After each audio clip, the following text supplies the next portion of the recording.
Hai Interisti Forza Inter, kembali lagi dengan channel Update Inter, channel yang akan membahas informasi terbaru dari Inter Milan khusus untuk Anda. Dan inilah berita hari ini.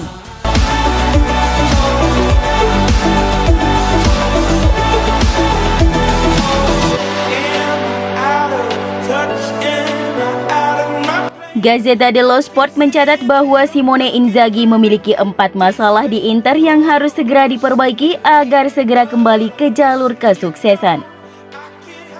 Yang pertama adalah terlalu memberi beban Lautaro Martinez untuk mencetak gol. Dia jelas membutuhkan rekan satu timnya untuk berbagi beban dan sejauh ini hanya Edin Dzeko yang melakukannya secara efektif. Yang kedua, Inzaghi membutuhkan pemain ketiga yang tak tersentuh di lini tengah untuk menemani Nicolo Barella dan Marcelo Brozovic. Sejauh ini, penampilan Hakan Çalhanoğlu masih jauh dari harapan. Yang ketiga, belum adanya kontinuitas di sisi sayap di mana Inzaghi masih terlihat kebingungan menentukan pemain utama di kedua sisi sayap. Terakhir, Inter harus lebih kejam lagi di Liga Champions di mana sejauh ini belum juga mencetak gol dan baru mengumpulkan 1 poin.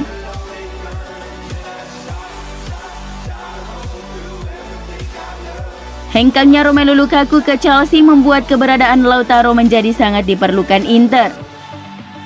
Inter ingin Lautaro Martinez mampu mengisi kekosongan yang ditinggalkan striker Belgia itu jika mereka ingin melaju lebih jauh lagi di Liga Champions musim ini.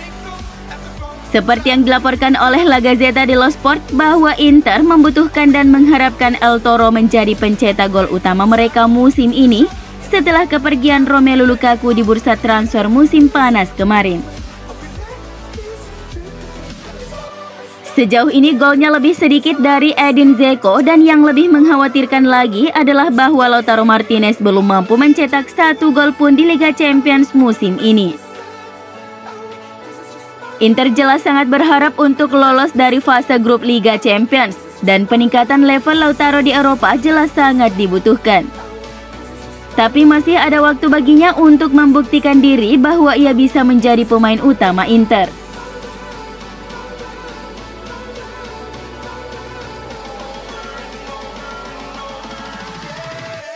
Pelatih Inter Simone Inzaghi masih mencari pemain yang mampu mengisi peran Christian Eriksen.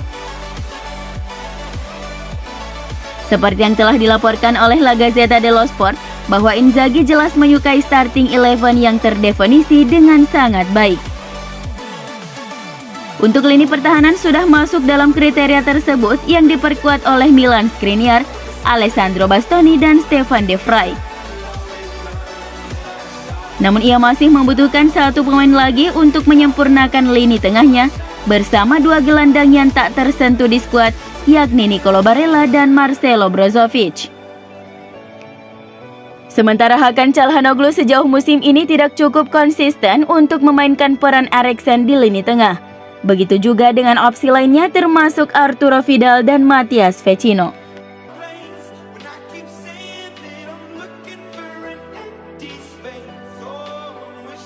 Manajemen Inter telah mengumumkan total kerugian klub untuk musim kampanye 2020-2021 sebesar 245,6 juta euro atau sekitar 4,073 triliun rupiah. Tahun finansial mencatat kerugian 245,6 juta euro. Sebagian besar disebabkan oleh minimnya pemasukan dari pertandingan, menyusul penutupan stadion, berkurangnya kontrak sponsor akibat ketidakmampuan klub memberikan keuntungan, dan likuidasi kontrak-kontrak olahraga. Kerugian finansial yang dicatat Inter adalah yang terbesar di antara klub lain sepanjang sejarah Serie A. Selain Inter, di urutan kedua ada Juventus yang merugi sekitar 210 juta euro dan diikuti AC Milan yang mengalami kerugian 96,4 juta euro. Kerugian Inter ini lebih besar 2 kali lipat jika dibandingkan dengan musim sebelumnya, 2019-2020, yang mencatatkan kerugian sebesar 102,4 juta euro. Kerugian parah ini merupakan dampak dari pandemi COVID-19 yang menyebabkan nihilnya pemasukan dari penjualan tiket di stadion dan penurunan nilai kontrak dari sponsor. Namun sebagian defisit mampu ditutupi oleh keuntungan dari penjualan Achraf Hakimi dan Romelu Lukaku di bursa transfer musim panas kemarin. Keuangan klub juga bisa stabil kembali ketika kapasitas stadion ditingkatkan menjadi 100%. Inter juga sekarang mendapatkan pemasukan yang jauh lebih baik dari kesepakatan sponsor baru.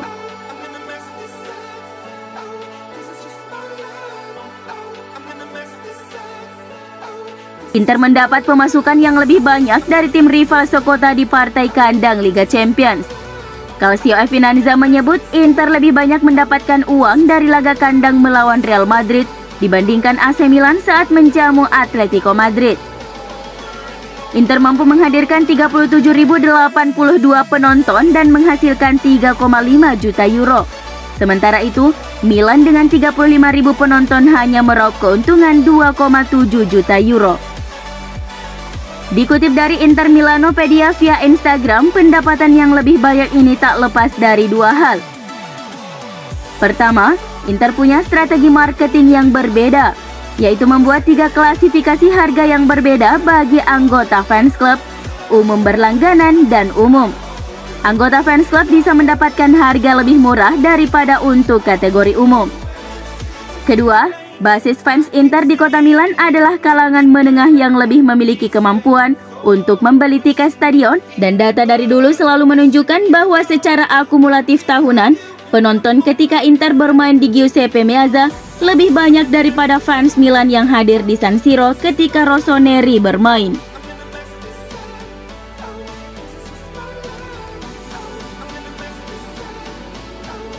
Mantan pemain Inter dan AC Milan Aldo Serena mengatakan bahwa Nerazzurri akan kesulitan mempertahankan gelar Serie A Italia tanpa Romelu Lukaku, Achraf Hakimi, dan Christian Eriksen.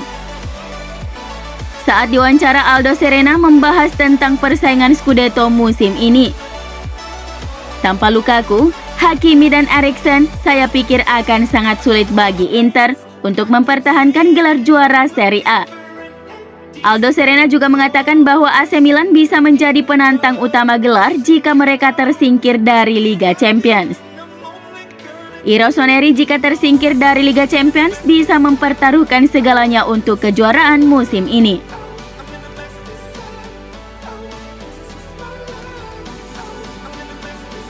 Performa yang gemilang dan dominan Milan Skriniar melawan Shakhtar Donetsk tidak luput dari perhatian.